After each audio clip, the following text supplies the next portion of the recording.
बिस्मिल्लाहिर्रहमानिर्रहीम। अस्सलाम वालेकुम एवरीवन। इन लेक्चर नंबर वन जो है वो बेसिकली इस कोर्स का इंट्रोडक्शन है कि इस कोर्स में हम क्या पढ़ने वाले हैं, हम क्या क्या चीज़ पढ़ेंगे, इंग्लिश क्यों ज़रूरी है, इंग्लिश हमें क्यों नहीं आती, किस तरीके से आसान तरीके से हम पढ़ सकते हैं। तो स्टार्ट करते हैं लेक्चर नंबर वन। सबसे पहले लैंग्वेज कि लैंग्वेज क्या चीज़ है। अगर हम लैंग्वेज की डेफिनेशन देखें तो लैंग्वेज की डेफिनेशन होती है language is an art to convey messages, feeling, ideas and emotion. इसमें एक वर्ड आर्ट इस्तेमाल हुआ है। आर्ट का मतलब होता है हुनर। बेसिकली लैंग्वेज एक आर्ट है, एक हुनर है। किस चीज़ का हुनर है? अपने मैसेजेस, अपने पैगामात, अपने एहसासात, अपने आइडियाज़, अपने इमोशंस को दूसरों तक पहुंचाना। तो हम लैंग्वेज सीखते क्यों हैं? हम लैंग्वेज सीखते इस वजह से हैं ताकि हम अपने सारे मैसेजेस, फीलिंग, आइडियाज़ दूसरों तक कम्युनिकेट कर सकें। और अगर हम एक और डेफिनेशन लैंग्वेज की पढ़ें तो दूसरी डेफिनेशन होती है जो कि बहुत सिंपल डेफिनेशन है। वो डेफिनेशन है स्टडी ऑफ कम्युनिकेशन।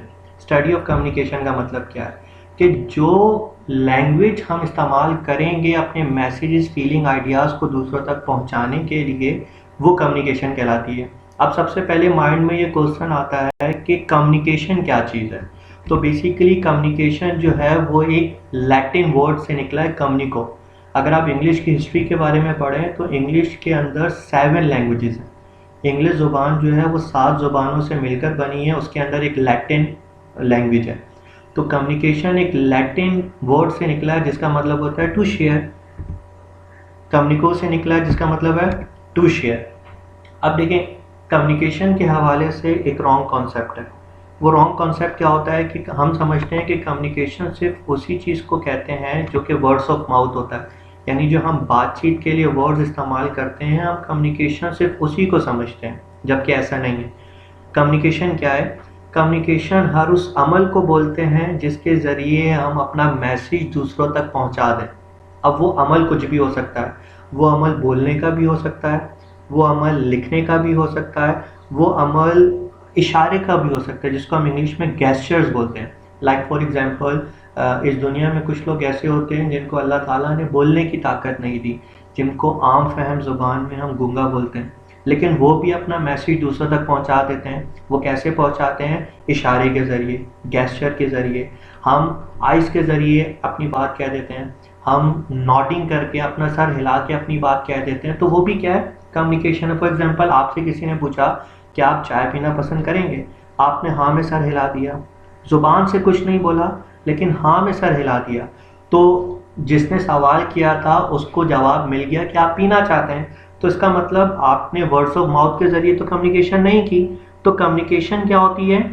कम्युनिकेशन हर उस अमल को बोलते हैं जिसके ज़रिए आप अपना मैसेज दूसरों तक पहुंचा दें। वो चाहे बोल के पहुंचाएं, वो चाहे लिख के पहुंचाएं, चाहे इशारा करके, जिसको हम गेस्चर बोलते हैं, किसी भी तरीके से पहुंचा दें। तो लैंग्वेज क्या है? लैंग्वेज बेसिकली उस हुनर को सीखना है कि हम अपने मैसेजेस, फीलिंग, आइडियाज़ को दूसरों तक कैसे पहुंचा दें। बोल के, लिख के, इशारा करके, ये पूरा एक कंप्लीट पैकेज क्या बनता है? लैंग्वेज बनता है। अब बात करें नेक्स्ट, तो वो आती है ग्रामर। अगर लैंग्वेज ये चीज़ है तो फिर ग्रामर क्या चीज़ है? ग्रामर को नॉर्मली कहा जाता है it's a backbone of a language. It's not just of English language. Grammar जो होती है वो हर ज़ुबान की बहुत इंपॉर्टेंट होती है। इंग्लिश सीखने के लिए इंग्लिश ग्रामर ज़रूरी है, उर्दू सीखने के लिए उर्दू ग्रामर ज़रूरी है, इसी तरीके से अरबिक सीखने के लिए अरबिक ग्रामर ज़रूरी है।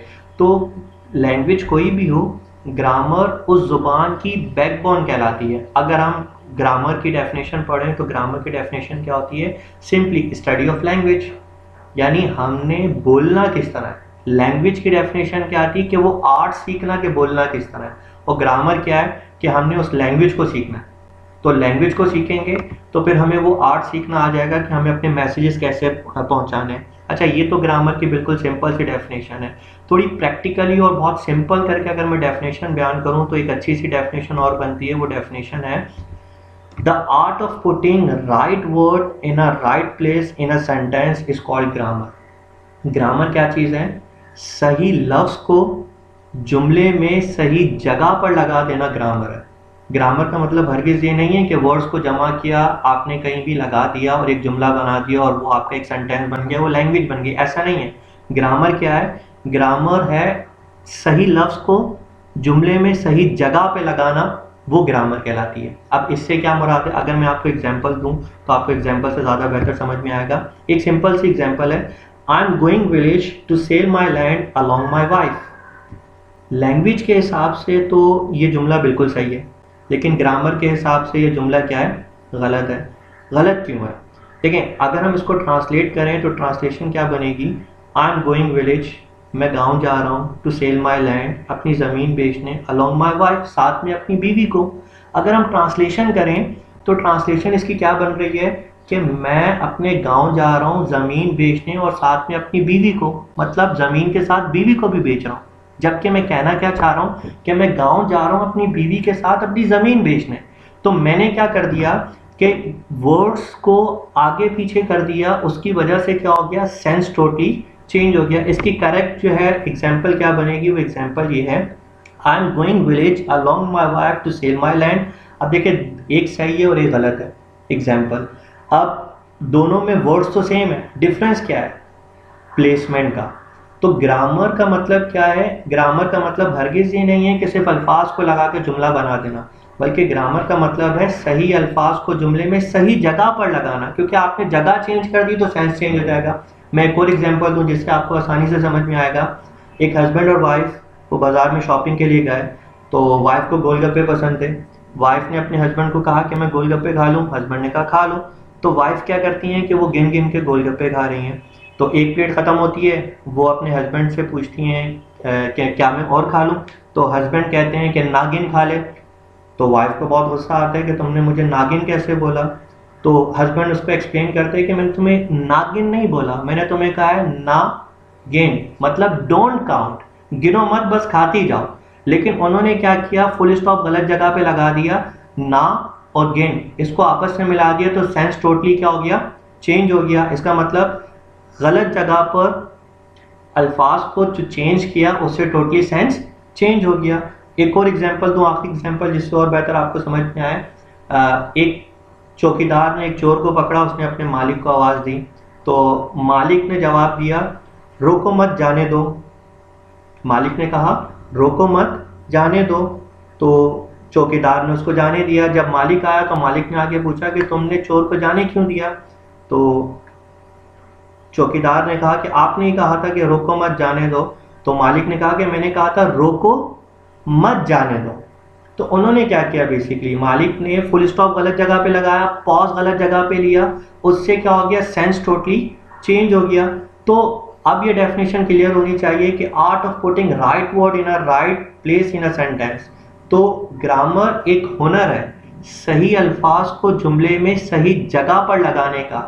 ग्रामर हरगिज ये नहीं है कि अल्फाज को, वर्ड्स को कहीं भी जुमले में फिक्स कर दें और सेंटेंस बन गया। अगर आपने सही लफ्ज को गलत जगह पे भी लगा दिया तो सेंस क्या हो जाएगा, चेंज हो जाएगा। तो अगर मैं कंक्लूड करूं ग्रामर को, तो ग्रामर क्या बनती है, लैंग्वेज एक आर्ट है और बोलने का, और ग्रामर उसकी बैकबोन है कि सही अल्फाज को जुमले में जगह पर लगाना। अब नेक्स्ट थिंग क्या है, लैंग्वेज वर्सेस ग्रामर, कि लैंग्वेज और ग्रामर में बेसिकली फ़र्क क्या है। अब देखिए अगर लैंग्वेज और ग्रामर के हम डिफरेंस देखें तो वो डिफरेंस क्या है। सबसे पहला, लैंग्वेज जो फोकस्ड होती है वो स्पीकिंग पे होती है, यानी लैंग्वेज में हमारा काम होता है बोलने का, और ग्रामर क्या होती है, ग्रामर में हमारा काम होता है लिखने का। मतलब वो रिटर्न बेस है ग्रामर और लैंग्वेज स्पोकन बेस है। सेकेंड डिफरेंस है, लैंग्वेज के अंदर rules are not too important. Language में रूल्स इतने इंपॉर्टेंट नहीं होते क्योंकि हमने बोलना है, और ग्रामर में क्या होता है, rules and regulations are very very important. यानी हम लिखने में कोई मिस्टेक नहीं कर सकते, ग्रामर में कोई मिस्टेक नहीं कर सकते, लैंग्वेज में वो मिस्टेक चल सकती है। थर्ड क्या है, good vocabulary and basic structure. Language के लिए क्या ज़रूरी है, अच्छी विकेबलरी। विकेबलरी से क्या मुराद है, विकेबलरी से मुराद वो अल्फाज होते हैं, वो वर्ड्स होते हैं जो नॉर्मली हम अपनी स्पीकिंग के लिए इस्तेमाल करते हैं। तो आगे मैं चल के एक्सप्लेन करूंगा कि विकेबलरी को इम्प्रूव भी कैसे किया जाए। तो विकेबलरी क्या है कि अच्छी विकेबलरी होनी चाहिए, और बेसिक स्ट्रक्चर, स्ट्रक्चर क्या होता है, जुमला, आई एम अ स्टूडेंट, ये एक स्ट्रक्चर है। तो लैंग्वेज के लिए आपको सिर्फ बेसिक स्ट्रक्चर आने चाहिए और आपको विकेबलरी आनी चाहिए, आप इजीली स्पीकिंग कर सकते हैं। लेकिन ग्रामर में ऐसा हरगिज नहीं है। ग्रामर में क्या है, आपको डिटेल स्ट्रक्चर आने चाहिए। डिटेल स्ट्रक्चर का मतलब क्या है कि आपको टेंसेस भी आने चाहिए, आपको एक्टिव पैसेज भी आने चाहिए, आपको नरेशन भी आनी चाहिए, आपको आर्टिकल का भी सही इस्तेमाल आना चाहिए, आपको प्रेपोजिशन का भी सही इस्तेमाल आना चाहिए। तो ये डिटेल्ड स्ट्रक्चर कहलाता है। तो ये भी लैंग्वेज और ग्रामर में एक फ़र्क है कि लैंग्वेज में इतने ज़्यादा रूल्स इंपॉर्टेंट नहीं है, लेकिन ग्रामर में इंपॉर्टेंट है। लैंग्वेज के अंदर बेसिक स्ट्रक्चर आना चाहिए, लेकिन ग्रामर में डिटेल स्ट्रक्चर आना चाहिए। नेक्स्ट क्या है, लैंग्वेज में मिस्टेक कैन बी एक्सेप्टेड। अगर आप बोलने में कोई मिस्टेक करते हैं तो इससे इतना ज़्यादा फ़र्क नहीं पड़ता, लेकिन आप ग्रामर में मिस्टेक करेंगे तो इससे बहुत फ़र्क पड़ता है। नॉर्मली क्या कहा जाता है, हम लोगों की इंग्लिश कैसे जज करते हैं अपने माशरे में, हम ये देखते हैं कि कोई इंसान बहुत फर इंग्लिश बोल रहा है, रवानी के साथ इंग्लिश बोल रहा है, तो हम समझते हैं कि उसकी इंग्लिश बहुत अच्छी है, जबकि हरगिज़ ऐसा नहीं है। रवानी के साथ इंग्लिश बोलने का मतलब ये है कि उसकी स्पीकिंग बहुत अच्छी है। हम इंग्लिश कैसे जज कर सकते हैं, अगर आपने किसी की इंग्लिश को जज करना है तो आप उनको बोलें कि एक पेपर पे एक पैराग्राफ लिख के दिखा दें। अगर उन्होंने ग्रामेटिकली मिस्टेक लेस, बगैर मिस्टेक के लिखा है, तो इसका मतलब वाकई उनकी इंग्लिश अच्छी है। क्योंकि बोलने में क्या है, बोलने में देखें आप इज एम आर की जगह कुछ और लगा दें, विल की जगह शेल लगा दें, शेल की जगह विल लगा दें, तो कोई भी इतना पकड़ नहीं सकता अनटिल और अनलेस कि सुनने वाला जो है उसकी अपनी इंग्लिश बहुत अच्छी ना हो। अगर उसकी अपनी इंग्लिश बहुत अच्छी है, वो बहुत अच्छी प्रैक्टिस में है, तो वो आपकी मिस्टेक निकाल सकता है। वरना हम रवानी में बोल रहे होते हैं तो इतना फर्क नहीं पड़ रहा होता है। लेकिन रिटर्न के अंदर क्या होता है, रिटर्न के अंदर आपने लिखा है तो वो एविडेंस के तौर पे आ गया। इंसान एक दफ़ा पढ़ता है फिर उसको दोबारा भी पढ़ सकता है। बोले जाने वाले अल्फाज को इंसान दोबारा रिपीट नहीं करता, तो उसमें मिस्टेक पकड़ने के चांसेस बहुत कम होते हैं। लेकिन ग्रामर के अंदर क्या होता है कि इंसान रिटर्न के अंदर आ गया तो वो बार बार पढ़ सकता है, तो बार बार उन मिस्टेक्स को हाईलाइट कर सकता है। तो लैंग्वेज में मिस्टेक समहाउ एक्सेप्ट हो सकती है। ऐसा नहीं है कि बहुत ब्लंडर्स हों, लेकिन थोड़ी बहुत मिस्टेक एक्सेप्टेबल है। ग्रामर के अंदर बिल्कुल भी मिस्टेक एक्सेप्टेबल नहीं होती। नेक्स्ट डिफरेंस क्या है कि लैंग्वेज जो है उसके अंदर शॉर्ट फॉर्म और कॉन्ट्रैक्शन इस्तेमाल हो जाती है। देखिए अमेरिकन बहुत ज़्यादा इस्तेमाल करते हैं कॉन्ट्रैक्शंस। कॉन्ट्रैक्शंस क्या होती हैं कि वर्ड्स को आपस में मिला देना, लाइक कैन नॉट को कैंट पढ़ना, आर नॉट को आंट पढ़ना, शुड नॉट को शंट पढ़ना। तो ये क्या है, कॉन्ट्रैक्शन। ये बोलने में तो चल सकती है, लेकिन ग्रामर के अंदर कॉन्ट्रैक्शन और शॉर्ट फॉर्म इस्तेमाल नहीं हो सकती। हमारे स्टूडेंट्स के बहुत ज़्यादा मार्क्स रिजेक्ट हो जाते हैं क्योंकि वो मोबाइल का बहुत ज़्यादा इस्तेमाल करते हैं। तो आपने देखा होगा एंड की जगह वो सिंपली एन लिख रहे होते हैं और ए आर आर की जगह सिंपली आर लिख रहे होते हैं। तो ये शॉर्ट फॉर्म्स वो इस्तेमाल कर रहे होते हैं। तो पेपर के अंदर, एग्ज़ाम के अंदर, रिटर्न के अंदर ये सब चीज़ें नहीं चल सकती। अगर आप पेपर के अंदर कॉन्ट्रैक्शंस भी लिख रहे हैं तो एग्जामिनर के पास राइट है आपके मार्क्स को डिडक्ट करने का। तो लैंग्वेज में कॉन्ट्रैक्शन चलती है, क्यों? क्योंकि हमें स्पीकिंग को अच्छा बनाना होता है। लेकिन ग्रामर डिटेल्ड होती है, उसके अंदर हम कॉन्ट्रैक्शन का इस्तेमाल नहीं कर सकते। लैंग्वेज कैसे आती है? Comes by speaking practice. जितना ज़्यादा हम बोलने की प्रैक्टिस करेंगे उतनी जल्दी हमें लैंग्वेज आएगी। और ग्रामर कैसे आएगी? जितनी ज़्यादा हम राइटिंग प्रैक्टिस करेंगे, जितनी ज़्यादा हम लिखने की कोशिश करेंगे, उतनी अच्छी हमारी कंपोजिशन होगी, उतनी अच्छी हमारी ग्रामर होगी। तो ये तो बेसिक सा डिफरेंस था लैंग्वेज और ग्रामर के बीच। नेक्स्ट थिंग जो है कैटेगरीज ऑफ इंग्लिश, कि इंग्लिश की कितनी कैटेगरीज हैं। देखिए इंग्लिश की बेसिकली 5 कैटेगरीज हैं। वो 5 कैटेगरीज कौन कौन सी हैं? नंबर 1 है ब्रिटिश। ब्रिटिश कौन लोग होते हैं? ब्रिटिश होते हैं इंग्लैंड वाले, जिनको हम इंग्लिश पीपल भी बोलते हैं। इंग्लिश वजूद ही इंग्लैंड से हुई थी, तो पहली कैटेगरी जो है वो ब्रिटिश है। अब इंग्लिश वजूद में आई थी 5th सेंचुरी के अंदर, और इंग्लिश को ईजाद करने वाले थे किंग एल्फ्रेड, जो उस वक्त इंग्लैंड के किंग थे। उन्होंने इंग्लिश को ईजाद किया था, इस वजह से वो कहलाते हैं फादर ऑफ इंग्लिश। तो इंग्लिश की पहली कैटेगरी है ब्रिटिश। सेकंड कैटेगरी है अमेरिकन। दूसरी कैटेगरी है अमेरिकन। 5th सेंचुरी में इंग्लिश वजूद में आई थी। 5th सेंचुरी से लेके 17th सेंचुरी तक इंग्लिश जो थी वो सिर्फ और सिर्फ इंग्लैंड में बोली जाती थी। 17th सेंचुरी में अमेरिका ईजाद हुआ, तो फर्स्ट टाइम था कि उन्होंने इंग्लिश को उन्होंने अडॉप्ट कर लिया इंग्लिश को। तो पहली दफ़ा इंग्लिश जो थी वो ब्रिटिश से निकल के कहाँ चली गई थी? अमेरिका चली गई थी। तो ये सेकंड कैटेगरी है। अमेरिका के बाद वो ऑस्ट्रेलिया गई, ऑस्ट्रेलिया के बाद वो साउथ अफ्रीका गई, जिसे हम साउथ अफ्रीकन या अफ्रीकन जो भी बोल सकते हैं। लास्ट में कहाँ आई? एशिया में ही हमारे पास। तो कैटेगरीज कौन सी है? 5 है, British, American, Australian, south African और एशियन। नेक्स्ट थिंग है, मेन जो डिफरेंस आता है वो आता है अमेरिकन और ब्रिटिश। British like England. तो जो 2 मेन इस्तेमाल होती है, ब्रिटिश इस्तेमाल होती है और इंग्लैंड में। तो हमेशा स्टूडेंट्स पूछते हैं कि इन दोनों में फ़र्क क्या है, कि अमेरिकन इंग्लिश और ब्रिटिश इंग्लिश में क्या फ़र्क है। दोनों में डिफरेंसेस क्या हैं, लोगों को, स्टूडेंट्स को ज़्यादातर ही पता नहीं होते। तो अमेरिकन और ब्रिटिश इंग्लिश में बेसिकली 4 डिफरेंसेस हैं। वो 4 डिफरेंसेस कौन कौन से हैं? पहला डिफरेंस है एक्सेंट का, दूसरा डिफरेंस है प्रोनाउंसिएशन का। अब एक्सेंट और प्रोनाउंसिएशन क्या है?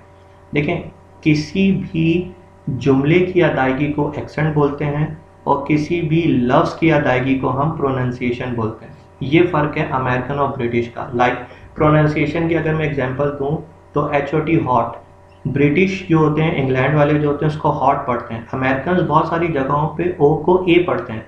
तो ब्रिटिश इसको हॉट पढ़ेगा, अमेरिकन इसको हार्ट पढ़ेगा। तो ये दोनों का फ़र्क है। लाइक ब्रिटिश ये बोलेगा कि आज बाहर बहुत गर्मी है, today it is very hot outside, ये ब्रिटिशर बोलेगा। और अमेरिकन क्या बोलेगा? Well it's hot outside. तो ये दोनों में फ़र्क है एक्सेंट और प्रोनाउंसिएशन का। एक्सेंट किसी भी जुमले की अदायगी को, प्रोनाउंसिएशन किसी भी लफ्ज़ की अदायगी को कहते हैं। तीसरा जो डिफरेंस है वो है विकेबलरी का। विकेबलरी का जो डिफरेंस है वो डिफरेंस, ब्रिटिश बहुत सारे वर्ड्स आपको ऐसे मिलेंगे कि मुख्तलिफ वर्ड्स इस्तेमाल होते हैं। लाइक सेल एंड मोबाइल, जो ब्रिटिश होते हैं वो मोबाइल बोलते हैं, अमेरिकन उसको सेलफोन बोलते हैं। इसी तरीके से फोटोस्टेट एंड जेरोक्स, जो ब्रिटिश होते हैं वो फोटोस्टेट बोलते हैं और उस फोटोस्टेट को अमेरिकन क्या बोलते हैं? जेरोक्स। मुझे एक फोटोस्टेट दीजिएगा, please give me one photostat. इसको ब्रिटिशर क्या बोलेंगे? अमेरिकन क्या बोलेंगे? Please give me one xerox. दोनों एक ही वर्ड है। थर्ड क्या है? लेडी फिंगर, भिंडी। तो अमेरिकन बेसिकली वैसे एशियन वर्ड है, लेकिन अमेरिकन इंग्लिश में उसको लेडी फिंगर बोलते हैं और ब्रिटिशर्स को बोलते हैं ओकरा। So what did your mother cook today? You will reply either lady finger या ओकरा। दोनों एक ही मीनिंग है। सिर्फ छोटा सा फर्क क्या है कि एक ब्रिटिशर कुछ और बोलता है और अमेरिकन कुछ और बोलता है। जो आखिरी डिफरेंस है वो डिफरेंस है स्पेलिंग का। बहुत सारे वर्ड्स आपको ऐसे मिलेंगे जिसमें मुख्तलिफ स्पेलिंग होती है। तो एक अमेरिकन होती है और एक ब्रिटिश होती है। लाइक कलर की 2 स्पेलिंग है, फेवरेट की 2 स्पेलिंग है। तो एक अमेरिकन है और एक ब्रिटिशर है। अब यहाँ पे क्वेश्चन माइंड में ये रेज होता है कि हमें किस तरह पता लगेगा कि कौन सी स्पेलिंग ब्रिटिश है और कौन सी स्पेलिंग अमेरिकन है? तो उसको जज करने का बहुत ही आसान तरीका है। वो तरीका क्या है कि British always have long spelling. एक रूल याद कर लें, जब भी 2 वर्ड्स आपके पास आएंगे तो जो छोटी स्पेलिंग होगी वो हमेशा अमेरिकन होगी और जो बड़ी स्पेलिंग होगी वो हमेशा ब्रिटिश होगी, यानी इंग्लैंड की होगी। तो ये 4 डिफरेंसेस हैं जो कि स्टूडेंट अक्सर पूछते हैं कि अमेरिकन और ब्रिटिश इंग्लिश में क्या फ़र्क है। तो ये 4 डिफरेंसेस हैं। नेक्स्ट चीज़ की तरफ जाएंगे तो most important thing, why can we not speak English? हम इंग्लिश बोल क्यों नहीं सकते? ये क्वेश्चन हर बंदा पूछता है जो इंग्लिश सीखना चाहता है कि आखिर वजह क्या है कि हम इंग्लिश बोल क्यों नहीं सकते। अब देखें, अगर इस जुमले को भी मैं एक्सप्लेन करूं तो why can we not speak English, ये ग्रामेटिकल पॉइंट ऑफ व्यू से मैंने लिखा है, मैंने कॉन्ट्रैक्शन इस्तेमाल नहीं की। लेकिन अगर मैं इसको लैंग्वेज में इस्तेमाल करना चाहूँगा तो मैं इसको बोल सकता हूँ why can't we speak English. तो वो बोलने में चल जाएगा, लेकिन लिखने में क्या है? लिखने में मैं कांट इस्तेमाल नहीं कर सकता, लिखने में मुझे पूरा इस्तेमाल करना है। सो रीजंस क्या है कि हम इंग्लिश बोल क्यों नहीं सकते? सबसे पहला reason, we try to speak written English not spoken English. हम सबसे बड़ी गलती क्या करते हैं कि हम लिखी हुई इंग्लिश बोलने की कोशिश करते हैं, बोले जाने वाली इंग्लिश बोलने की कोशिश नहीं करते। अब ये चीज़ कैसे क्लियर हो कि बोले जाने वाली और लिखी जाने वाली इंग्लिश क्या है? आप देखें, डिफरेंट सब्जेक्ट से डिफरेंट टीचर्स होते हैं। फॉर एग्जांपल, एक केमिस्ट्री के टीचर हैं या बायोलॉजी के टीचर हैं या फिजिक्स के टीचर हैं, तो वो पूरा लेक्चर तो इंग्लिश में दे देंगे, 1 घंटे का लेक्चर इंग्लिश में दे देंगे। लेकिन अगर वो किसी इंसान से बातचीत, कन्वर्सेशन करना चाहें तो उनको मुश्किल होती है, वो बोल नहीं सकते। लेक्चर इंग्लिश में देख सकते हैं लेकिन बातचीत इंग्लिश में नहीं कर सकते। तो डिफरेंस क्या है? डिफरेंस ये है कि बेसिकली जो लेक्चर दे रहे हैं वो किसी और की लिखी हुई इंग्लिश को सिर्फ पढ़ के सुना रहे हैं, लेकिन बोलने वाली इंग्लिश क्या होती है? सामने सवाल और जवाब होते हैं। यानी आप कोई सवाल कर रहे हैं तो सामने वाला जवाब दे रहा है, जवाब देने वाला वो सवाल कर रहा है तो फिर आप उसका जवाब दे रहे हैं। तो हमारी कोशिश क्या होती है कि हम रिटन इंग्लिश पे हमेशा प्रैक्टिस कर रहे होते हैं, बोलने वाली इंग्लिश पे हम प्रैक्टिस नहीं करते। इस वजह से हम इंग्लिश बोल नहीं सकते। दूसरा सबसे बड़ा जो रीज़न है इंग्लिश ना बोल पाने का वो क्या है? We try to speak hard English not easy English. सबसे पहले एक चीज़ माइंड में बिठा लें कि इंग्लिश बहुत आसान ज़ुबान है, लेकिन हम उसको बहुत मुश्किल तरीके से अडॉप्ट करके बोलने की कोशिश करते हैं। इस वजह से हमें और ज़्यादा प्रॉब्लम होती है इंग्लिश सीखने में और बोलने में। तो इंग्लिश को हम हार्ड तरीके से बोलते हैं, आसान तरीके से बोलने की कोशिश नहीं करते। अगर मैं एग्जांपल दूं कि हार्ड और आसान ज़ुबान का क्या मतलब है, फॉर एग्जांपल दो लोग आपस में कन्वर्सेशन कर रहे हैं, तो वो कन्वर्सेशन हम लोग करते हैं तो हम लोग किस तरीके से करते हैं। For example person A one जो है वो क्वेश्चन कर रहा है, where are you going Ali, Ali आप कहाँ जा रहे हैं, तो वो जवाब देगा आई एम गोइंग मार्केट, मैं मार्केट जा रहा हूँ। फिर पर्सन ए क्वेश्चन करेगा why are you going market, आप मार्केट क्यों जा रहे हैं, तो वो पर्सन भी जवाब देगा I am going market for taking food, तो मैं फूड लेने के लिए जा रहा हूँ। अब देखें हम कोशिश क्या करते हैं, पूरे पूरे जुमले बोलने की कोशिश करते हैं।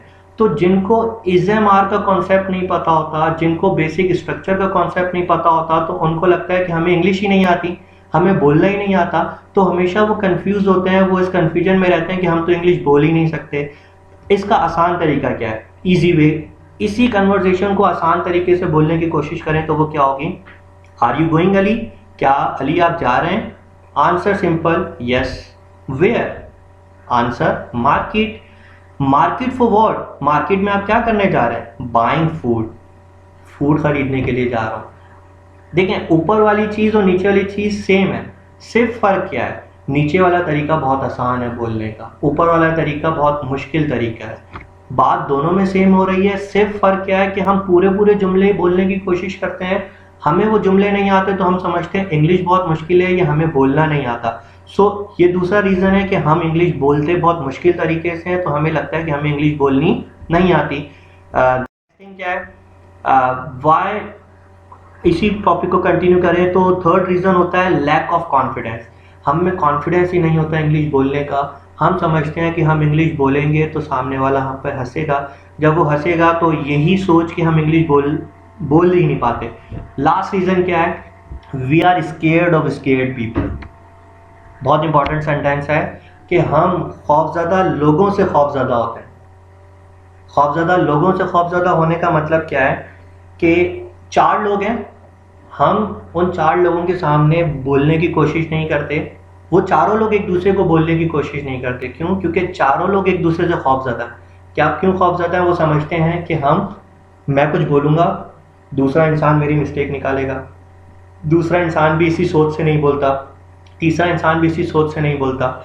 यूनिवर्सिटी के अंदर क्या होता है, यूनिवर्सिटी के अंदर स्टूडेंट प्रेजेंटेशन देने आते हैं तो वो किन से खौफज़दा होते हैं, सामने बैठे वाले स्टूडेंट से खौफज़दा होते हैं, और सामने वाले स्टूडेंट भी खौफज़दा होते हैं कि इसके बाद हमारी बारी है, तो इसका मतलब हम खौफज़दा लोगों से ही खौफज़दा हो रहे हैं।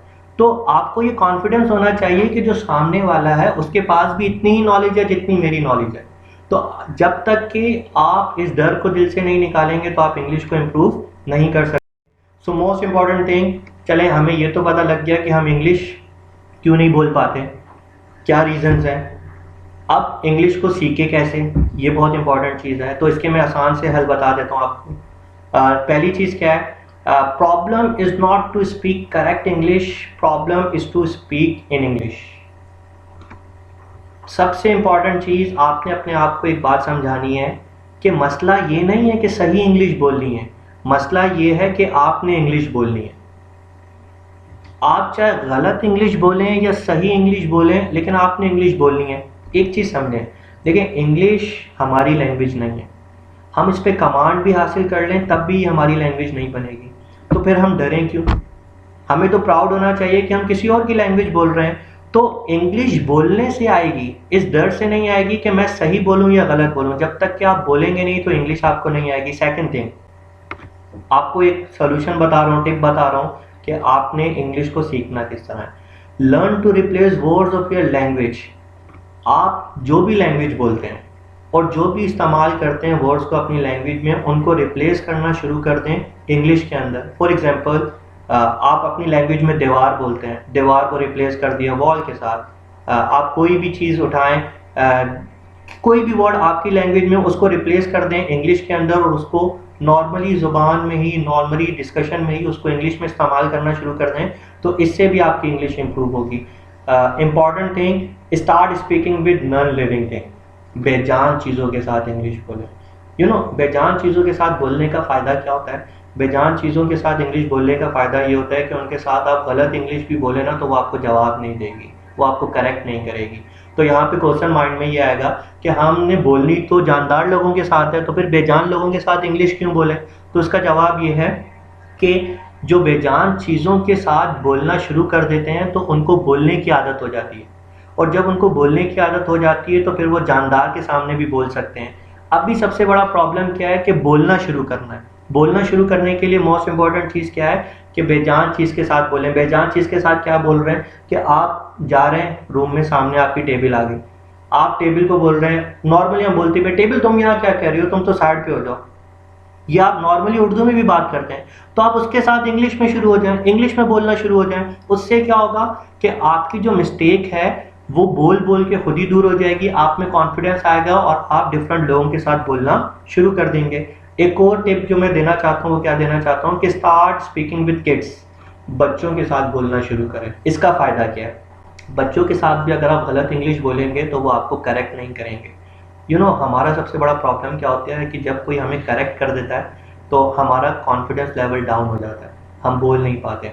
जब आप बच्चों के साथ बोलेंगे, अगर आपने कोई चीज़ गलत बोली है तो बच्चे को वो चीज़ नहीं आती, बच्चे को वो चीज़ नहीं आती तो इसका मतलब वो आपको करेक्ट नहीं कर सकता। और जब आप बोल बोल के बच्चे के साथ आदी हो जाएंगे तो अल्टीमेटली वो फ्लुएंसी आपकी स्पीकिंग में आ जाएगी और आप अच्छी इंग्लिश बोलना शुरू कर देंगे।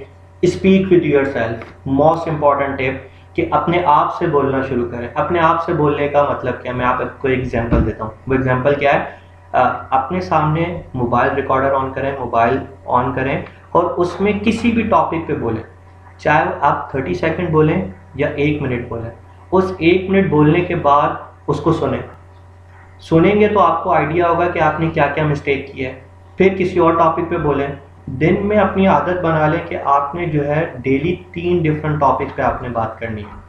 अगर आप ये आदत बना लेते हैं कि 3 डिफरेंट टॉपिक्स पे आप बोलें और उसको सुने तो आप इजीली अपनी इंग्लिश को बहुत अच्छे तरीके से इम्प्रूव कर सकते हैं। सो ये कुछ रीजंस थे जिसके ज़रिए हम आप इंग्लिश को इम्प्रूव कर सकते हैं। जो लास्ट है वो क्या है, create an environment. English environment के साथ आती है, बड़े भाई को आती है, छोटे भाई को नहीं आती। क्यों नहीं आती? क्योंकि उन्होंने घर पे एनवायरनमेंट नहीं बनाया। अगर बड़े भाई ही घर पे ये एनवायरनमेंट बना दें कि सबने इंग्लिश बोलनी है, चाहे सही बोलें या गलत बोलें, घर में बहन भाई ही आपस में इंग्लिश बोलना शुरू कर दें तो इंग्लिश इजीली आप इम्प्रूव कर सकते हैं। तो इंग्लिश बोलना तो बहुत आसान है। पहला चीज़ क्या है कि आपने अपने आप को समझाना है कि हमें सिर्फ इंग्लिश बोलनी है, सही बोलें या गलत बोलें इंग्लिश बोलनी है। दूसरी चीज़ क्या है कि आप अपने जो वर्ड्स हैं उनको रिप्लेस करें, नॉन लिविंग थिंग के साथ बोलें, बच्चों के साथ बोलें, अपने आप से बोलें। अपने आप से बोलने की प्रैक्टिस बहुत ज़रूरी है, इसके ज़रिए आप इजीली अपने आप को इम्प्रूव कर सकते हैं। और लास्ट थिंग क्या है, आप एनवायरनमेंट को क्रिएट करें। नेक्स्ट थिंग है मेथड ऑफ लर्निंग इंग्लिश, कि इंग्लिश सीखने के तरीके कितने। बेसिकली बहुत सारे तरीके होते हैं इंग्लिश सीखने के। पहला तरीका, वीडियोस के ज़रिए भी लोग इंग्लिश सीखना पसंद करते हैं, बोलचाल के ज़रिए भी सीखना पसंद करते हैं। तो मैं 2 चीज़ें एक्सप्लेन करूँगा, 2 मेथड आज के लिए यहाँ पे बता रहा हूँ। वो पहला मेथड क्या है, एक GTM मेथड है और दूसरा एक CLT मेथड है। अब ये GTM और CLT मेथड क्या है, बहुत सारे लोगों ने, शायद सभी ने ये फर्स्ट टाइम सुना होगा आप में से। GTM क्या है? GTM है ग्रामर ट्रांसलेशन मेथड, और CLT क्या है, कम्युनिकेटिव लैंग्वेज टीचिंग। एक ग्रामर ट्रांसलेशन मेथड है, एक कम्युनिकेटिव लैंग्वेज टीचिंग है। इन दोनों में फ़र्क क्या है देखें। GTM मेथड जो है वो आता है थ्रू टर्मिनोलॉजी एंड आइडेंटिफिकेशन, यानी आप इस तरीके से सीखते हैं कि प्रेजेंट इंडेफिनिट की आइडेंटिफिकेशन क्या होती है। आखिर में ता ती ते आता है तो फिर ये जुमला बनेगा, था थी थे आएगा तो ये जुमला बनेगा, गा गी गे आएगा तो ये जुमला बनेगा।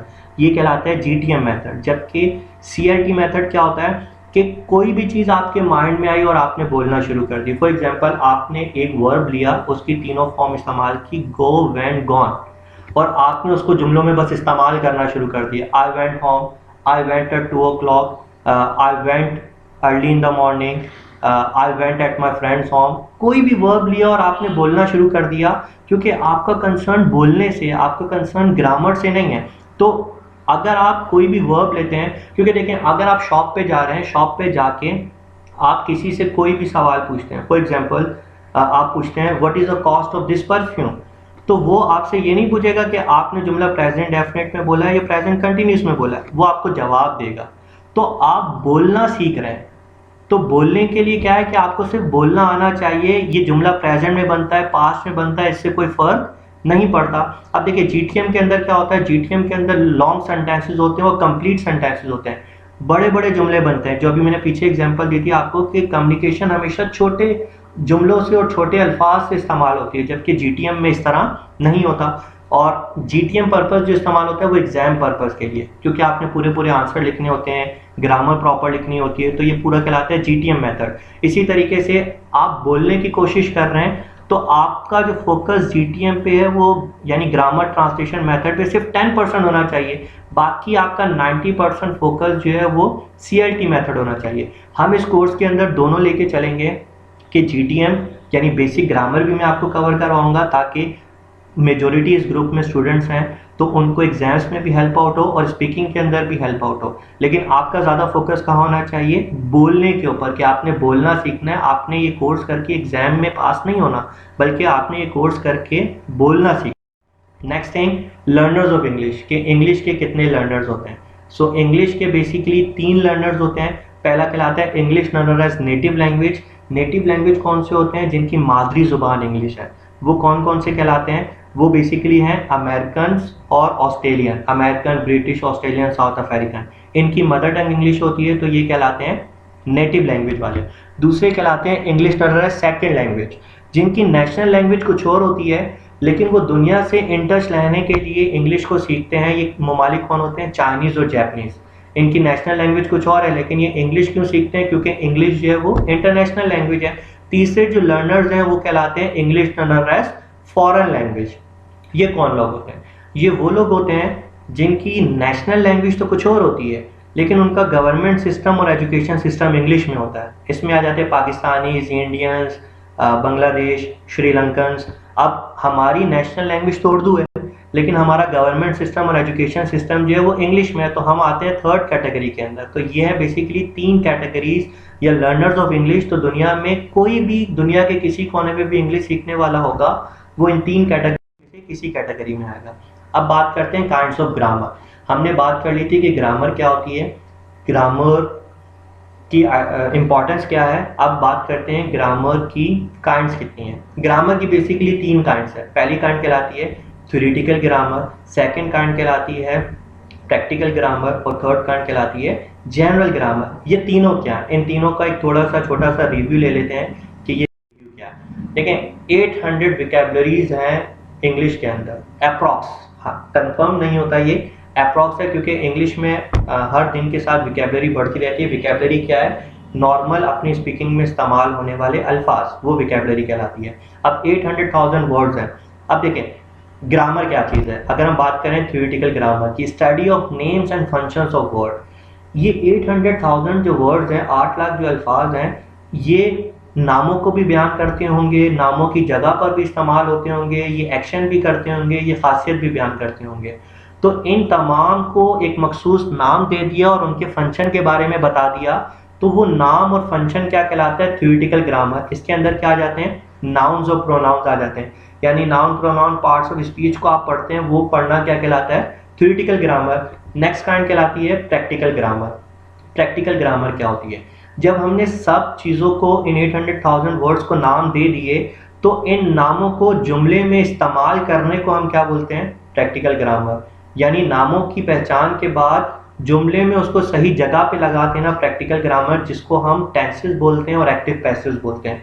लास्ट काइंड जो है वो कहलाती है जनरल ग्रामर। जनरल ग्रामर क्या है, इंग्लिश में बहुत सारे वर्ड्स ऐसे हैं जो कि एक अल्फाज के लिए मुख्तलिफ वर्ड्स इस्तेमाल होते हैं, like look, see and watch, start and begin. आगे चल के मैं इन वर्ड्स को एक्सप्लेन भी करूंगा कि ये वर्ड्स, इनमें फ़र्क क्या है, डिफरेंसेस क्या है, मीनिंग में क्या फ़र्क है, ये सारी चीज़ें। तो अभी सिर्फ रिव्यू के तौर पे ये ग्रामर की। Next, difference between letter and word. Letter क्या चीज़ होती है और वर्ड क्या चीज़ होती है, इनके दरमियान डिफरेंस क्या है। इनके डिफरेंस को देख लेते हैं। देखें लेटर एंड अल्फ़ाबेट्स, सबसे पहले देखते हैं कि लेटर और अल्फ़ाबेट में क्या फ़र्क है। हम इंग्लिश बोलते तो हैं, बहुत सारे टीचर्स को भी नहीं पता होता कि लेटर्स और अल्फ़ाबेट्स में क्या फ़र्क है। वो दोनों को एक ही बोल रहे होते हैं, क्या ये एक ही चीज़ है, क्या इनमें कोई फ़र्क है। तो बेसिकली इनमें बहुत छोटा सा फ़र्क है। छोटा सा फ़र्क है, लेटर क्या होता है, लेटर होता है a symbol that represents a sound. Letter कोई भी एक सिंबल है जिसकी एक मखसूस साउंड हो, वो कहलाता है letter. Like B, D, F, H, ये सिंबल है और हर एक की मखसूस साउंड है, तो ये कहलाएगा लेटर। अल्फ़ाबेट क्या हो जाएगा? अल्फ़ाबेट हो जाएगा set of letters arrange in a fixed order, यानी उन लेटर्स का मजमुआ जो कि फिक्स्ड ऑर्डर के अंदर होगा। ए के बाद बी, बी के बाद सी, सी के बाद डी, डी के बाद ई। ये एक फिक्स्ड ऑर्डर है। इस ऑर्डर के अंदर लिखने को हम अल्फ़ाबेट्स बोलते हैं, और इस ऑर्डर में से कोई भी एक सिंबल अलग से हम इस्तेमाल करें तो उसको हम लेटर बोलते हैं। ये छोटा सा फर्क है। अब देखें लेटर और वर्ड में क्या फर्क है। लेटर कोई भी एक अल्फ़ाबेट या लेटर कोई भी एक होगा, वो सिंपली क्या कहलाएगा? लेटर और अल्फ़ाबेट। वर्ड क्या होता है? वर्ड होता है basically group of letters which gives proper meaning. एक अल्फाज का ऐसा मजमुआ जो कि प्रॉपर मीनिंग दे। लाइक एग्जांपल अगर आप देखें तो बी एक लेटर है, ये कोई मीनिंग नहीं दे रहा। अब इसको वर्ड बनने के लिए क्या करना पड़ेगा? अपने साथ दो लेटर और मिलाए, अब ये क्या बन गया? BAT bat. अब ये वर्ड बन गया। तो वर्ड क्या होता है? ग्रुप ऑफ लेटर जो कि मखसूस मीनिंग देता है, तो वो क्या कहलाता है? वो कहलाता है वर्ड। तो लेटर या अल्फ़ाबेट कोई भी एक सिंबल जो स्पेसिफिक मीनिंग ना दे, वर्ड क्या होगा? ग्रुप ऑफ लेटर जो कि स्पेसिफिक मीनिंग दे, तो वो क्या बन जाएगा? वो वर्ड बन जाएगा। अच्छा, पूरी इंग्लिश के अंदर क्या होता है? 26 अल्फ़ाबेट्स हैं या 26 लेटर्स हैं, लेकिन इन 26 में से 24 प्योरली अल्फ़ाबेट्स हैं, लेकिन दो इस तरह हैं, दो अल्फ़ाबेट्स भी हों वो वर्ड भी हैं। वो क्या क्या हैं?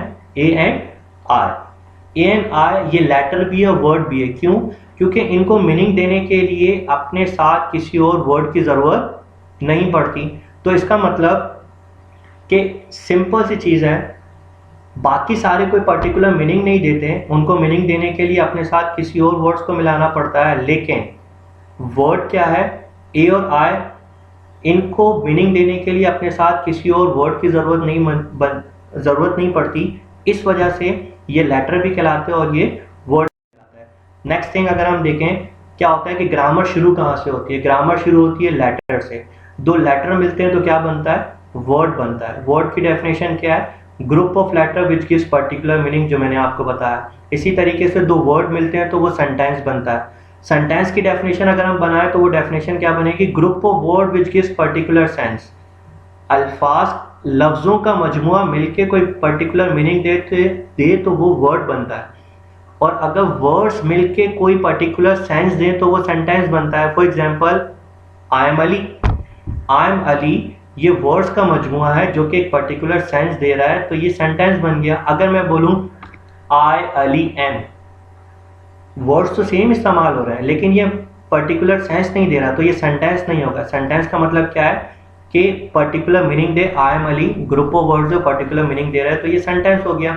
इसी तरीके से दो सेंटेंस मिलते हैं तो पैराग्राफ बनता है, दो पैराग्राफ मिलते हैं तो आर्टिकल बनता है, दो आर्टिकल मिलते हैं तो एसे बनता है, दो एसे मिलते हैं तो कंपोजिशन। ये बेसिक है थोड़ी सी कि ग्रामर स्टार्ट होती है लेटर से और ग्रामर एंड होती है कंपोजिशन के ऊपर। Next thing kinds of alphabets. अभी हमने बात की कि देयर आर 26 अल्फ़ाबेट्स, तो उनको दो हिस्सों में डिवाइड करते हैं, vowels and consonant. Vowels and consonants क्या होते हैं? देखें, वॉवेल साउंड बहुत ज़्यादा इस्तेमाल होती है साउंड्स रिकग्निशन के लिए, जहाँ पे हम बात करते हैं तो वॉवेल्स के बगैर हमारे जो वर्ड्स होते हैं वो कंप्लीट नहीं हो सकते। तो वॉवेल्स क्या है? 100% वॉवेल्स कहलाते हैं AEIOU। ओल्ड कॉन्सेप्ट के मुताबिक 100% वॉवेल्स होते थे AEIOU।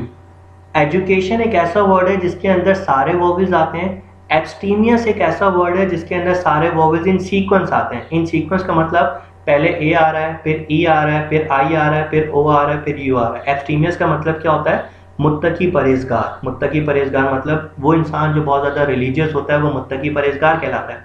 अच्छा, AEIOU तो 100% वॉवेल है। वाई कहलाता है 50% वॉवेल। 50% वॉवेल क्यों कहलाता है? 50% वॉवेल इस वजह से कहलाता है क्योंकि वाई अगर किसी भी लफ्ज़ के शुरू में आएगा तो वो वॉवेल नहीं होगा, वो कॉन्सोनेंट होगा, और आखिर में आएगा तो वो वॉवेल होगा। एग्जाम्पल के अंदर देखें, यू में वो शुरू में आ रहा है तो इस वजह से वो कॉन्सोनेंट है। लेकिन क्राई, स्पाई, स्काई, इसी तरीके से लंबी लिस्ट है, ट्राई, ये सारे जो वर्ड्स हैं इनमें आखिर में आ रहा है तो ये कॉन्सोनेंट होगा। अब 50% वॉवल 50% कॉन्सोनेंट क्यों है? क्योंकि स्टार्ट में आएगा तो कॉन्सोनेंट होगा, आखिर में आएगा तो वॉवल होगा। और डब्ल्यू एंड एक्स कहलाते हैं 25% वॉवल। वो फिर किसी और लेक्चर में मैं एक्सप्लेन करूंगा कि 25% वॉवल्स क्यों है। कॉन्सोनेंट क्या होते हैं? इसके अलावा बाकी जितने भी लेटर्स हैं वो सारे क्या कहलाते हैं?